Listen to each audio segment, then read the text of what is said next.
ಅರ್ಜುನ ಮುಂದುವರೆದು ಹೇಳುತ್ತಾನೆ, ನಾನು ಅಪಶಕುನಗಳನ್ನು ನೋಡುತ್ತಿದ್ದೇನೆ. ಸ್ವಜನರನ್ನು ಹೀಗೆ ಯುದ್ಧದಲ್ಲಿ ಸಾಯಿಸುವುದರಿಂದ ಒಳ್ಳೆಯದಾಗುವುದಿಲ್ಲ ಎಂದು ಅನಿಸುತ್ತಿದೆ. ಶುಭ ಶಕುನ ಅಥವಾ ಅಶುಭ ಶಕುನಗಳ ಬಗ್ಗೆ ಜಗತ್ತಿನ ಎಲ್ಲಾ ಕಡೆ ಬೇರೆ ಬೇರೆ ರೀತಿಯ ನಂಬಿಕೆಗಳಿವೆ. ತಮ್ಮದು ವೈಜ್ಞಾನಿಕ ಮನೋಭಾವ ಎನ್ನುವವರು ಶಕುನಗಳನ್ನು ಮೂಢನಂಬಿಕೆ ಎನ್ನುತ್ತಾರೆ. ಬೆಕ್ಕು ಅಡ್ಡ ಬಂದರೆ, ಹಲ್ಲಿ ಲೊಚಗುಟ್ಟಿದರೆ, ದೇವರ ಮೂರ್ತಿಯ ಮೇಲಿಂದ ಹೂವು ಬಿದ್ದರೆ, ಕಣ್ಣು ಅದುರಿದರೆ, ಹೀಗೆ ಹಲವಾರು ರೀತಿಯ ಶಕುನಗಳ ನಂಬಿಕೆಗಳನ್ನು ಕಾಣುತ್ತೇವೆ.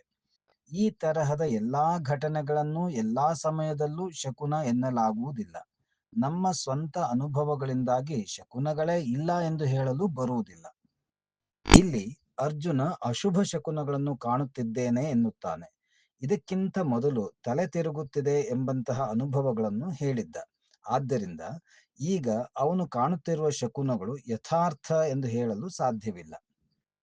ಕೃಷ್ಣ, ನನಗೆ ಗೆಲುವು ಬೇಡ, ರಾಜ್ಯವೂ ಬೇಡ, ಸುಖ ಸಾಧನಗಳು ಬೇಡ, ಈ ರಾಜ್ಯವನ್ನು ಪಡೆದು ಏನು ಪ್ರಯೋಜನ, ಈ ಭೋಗ ಭಾಗ್ಯಗಳಿಂದ ಏನು ಪ್ರಯೋಜನ ಎಂದೆಲ್ಲ ಕೇಳುತ್ತಾ ಬದುಕಿದ್ದಾದ್ರೂ ಏನು ಪ್ರಯೋಜನ ಎಂದು ಬಿಡುತ್ತಾನೆ. ಅವನಿಗೆ ಎಷ್ಟು ಆಳವಾಗಿ ದುಃಖವಾಗಿದೆ ಎಂದು ಇದರಿಂದ ಸ್ಪಷ್ಟವಾಗುತ್ತದೆ. ಕ್ಷತ್ರಿಯರಿಗೆ ಸಹಜ ಕರ್ತವ್ಯಗಳಾದ ರಕ್ಷಣೆ, ನ್ಯಾಯಪಾಲನೆ, ಆಡಳಿತ ಇವುಗಳನ್ನು ಮಾಡಿಕೊಂಡು ಹೋಗಲು ರಾಜ್ಯ, ಸಂಪತ್ತು ಇತ್ಯಾದಿಗಳು ಬೇಕು.